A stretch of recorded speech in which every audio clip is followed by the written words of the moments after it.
Laura Cornish, editor of Mining Review Africa, and I'm joined today by Peter Bethell, Senior Principal for Marshall, Miller and Associates at the Southern African Coal Processing Society Conference in Secunda. Peter, thank you for joining me. Oh, my pleasure.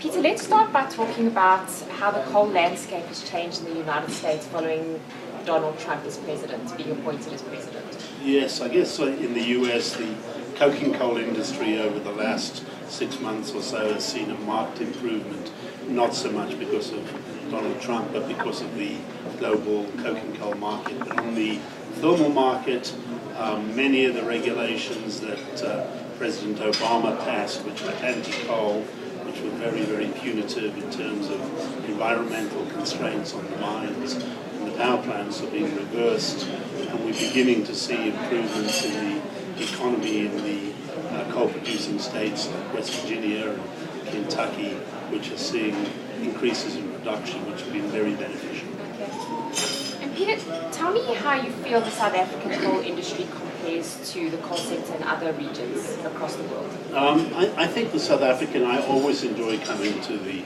conference here in South Africa.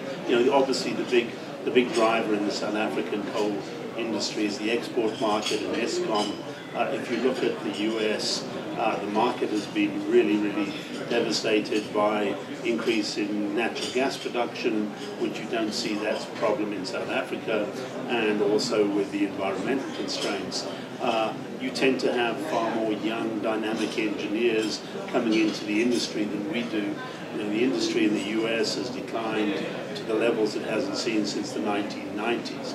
So we're in a very serious decline, or had been to date. So it's always very positive to come to South Africa, also to Australia, because both of those industries are large parts of their country's economy, whereas America coal is still very much considered as a four-letter word. So it's always a positive experience to come to South Africa. I come to these conferences every 2 years, and it's a great experience to see all the young engineers that are coming into the business. Considering coal is still important, particularly in South Africa where it's responsible for a lot of the electricity generation, what do you think the sector needs to do to be sustainable moving forward? I think, not only in South Africa but in the world in general, I think the environmental impact and mitigation of any nasty effects coal has on the environment must be very much considered. I think also the fact that coal is a very, very economic source of power in third world countries, where it provides power to the citizens who would not be able to afford power from much more expensive sources. That needs to come to the fore. Also the improvement in coal-fired power generation, the improvement in efficiency, reduction in carbon footprint as a result of that. I think all of these things need to come to the fore. The coal industry needs to be far more positive and far more preemptive rather than reactive to the environmental situation. Okay. So there's a lot of room for improvement still? Oh, absolutely, yes. Just going to take a bit of time still? It's going to take a bit of time, and it's going to basically, certainly in the United States, the coal industry has a very bad reputation, and it needs a lot of PR work to get the public to understand the importance of coal and low electricity pricing for their economic livelihood. Does the coal industry in South Africa have as bad a reputation as No, the US? absolutely not. I think people in South Africa, in America, coal there have been several environmental instances and some fatalities that are being brought to the fore, and as a consequence, unfortunately the coal industry in America has not been very proactive and has not reacted in the manner that it should to the problems that we face. Okay. It will go, absolutely. Absolutely.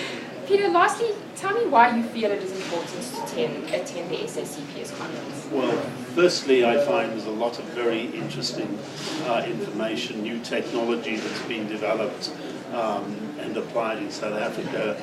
At the same time as I attend the conference, I visit plants and I get new insights which are applicable to other parts of the world. I also find lots of my technical friends in South Africa that I have discussions with and it provides valuable insights that I think I can apply probably in other parts of the world where I work. Okay, so is South Africa, in your opinion, one of the leaders in terms of new processing technologies? Oh, absolutely. South Africa and Australia, are probably two of the best, yes. Excellent. Peter, thanks so much for joining me. Oh, my pleasure. And thanks for watching.